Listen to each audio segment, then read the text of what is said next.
আসসালামু আলাইকুম। 2026 সালের পাস মার্ক কি সত্যি 40 হতে যাচ্ছে, নাকি ফেসবুক ইউটিউবে যা ভাইরাল হয়েছে সেটাই নিয়ে প্রশ্ন হচ্ছে। 33 না হলে পাস হবে না, নতুন নিয়ম আসছে। এসব দেখে অনেকেই দুশ্চিন্তায় পড়ে গেছে। আসলে সত্যিই কি? আজকের পরিষ্কার করে বলছি প্রমাণসহ। এখন পর্যন্ত কোনো অফিসিয়াল ঘোষণা নেই। শিক্ষা মন্ত্রণালয়ের শিক্ষা বোর্ড কোথাও একটিও অফিসিয়াল নোটিশ প্রকাশ হয়নি, যেখানে বলা হয়েছে এসএসসি 2026-এ 33 থেকে বাড়িয়ে 40 মার্ক করা হয়েছে 5 নম্বর। বর্তমানে যে নিয়ম চলছে এসএসসি 2026-এও সেটাও একই কার্যকর।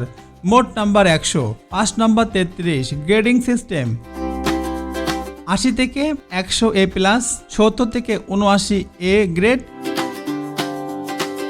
60 থেকে 69 A-, 50 থেকে 59 বি গ্রেড, 40 থেকে 49 সি গ্রেড, 33 থেকে 39 ডি গ্রেড, আর 32 পেলেই ফেল। এটাই প্রতি বছরে একই মান থাকে। এটাই বহু বছর ধরে চলমান নিয়ম। এটা আর এখনো পর্যন্ত ব্যত্যয় হয়নি। তাই উইকিপিডিয়া প্লাস এডুকেশন বোর্ড এসব জায়গায় এখনও 33 পাস মার্ক দেখানো আছে। তাহলে 40 নম্বর এসব গুজব কেন ছড়াচ্ছে? কেউ বলছে নতুন মন্ত্রণালয় ভাবছে, কেউ বলছে আলোচনা হচ্ছে, কয়েকটা ইউটিউব চ্যানেল গুজব বানিয়ে ভাইরাল করছে। কিন্তু বাস্তবতা হলো এখনও কোনো অফিসিয়াল সার্কুলার নেই। পরীক্ষা পরিবর্তনের নোটিশ এলে প্রথমে মন্ত্রণালয়ের প্রেস ব্রিফিং হয়, এরপর বোর্ডগুলো আপডেট দেয়। এইসব কিছু এখানে বলা হয়নি। সুতরাং গুজবে চললে ক্ষতি তোমারই হবে। তাই সবচেয়ে নিরাপদ উপায়, টার্গেট রাখো প্রতি বিষয়ে 40+, 33 পেলে পাস। এটা মনে রেখো না, 40 পেলে শুধু পাস নয়, সি গ্রেড, জিপিএ 5 পাবে, সেভাবে পড়তে থাকো। কেন এই প্রশ্ন আসছে 33 পেলে পাস নাকি 40 পেলে পাস? আর সবচেয়ে বড় কথা, সেফ জোনে চলে যাব। কোন বিষয়ে বেশি ঝুঁকিপূর্ণ?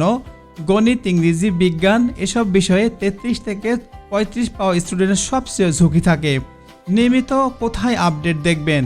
Education board official website, Dhaka education board SSC corner, education ministry office অথবা এডুকেশন মিনিস্ট্রি নোটিশ। শুধু এখানেই ভরসা রাখো, ইউটিউব গুজব নয়। তোমার টার্গেট যখন A+, তাহলে তুমি কেন ভাবছো 33 কি 40? তখন তুমি ভয় কেন? তুমি ভয় মুক্ত থাকো। যার 5 নম্বর ধরে পড়ে তারা সবসময় চিন্তায় থাকে, কিন্তু যারা 40 টার্গেট করে রাখে তারা ধীরে ধীরে 50, 60, 70 অধিক উঠে যায়। তোমার সফলতা তোমার নিজের হাতেই। গুজব নাই, প্রস্তুতি নির্ধারণ করো, তোমার ভবিষ্যৎ নির্ধারণ করো। তাই এসএসসি 2026-এর পরীক্ষার্থীরা কোনো নতুন আপডেট সবার আগে পেতে এসএস এক্সপ্রেস মিডিয়াতে চোখ রাখো। কমেন্টে লেখো তোমার কোন বিষয়ে 40+ টার্গেট নিতে কষ্ট হচ্ছে, আমি আলাদা ভিডিও বানিয়ে দেব। পরিশ্রম চালিয়ে যাও, তুমি পারবে, তুমি A+ পাবে। Thanks for watching next episode, follow me.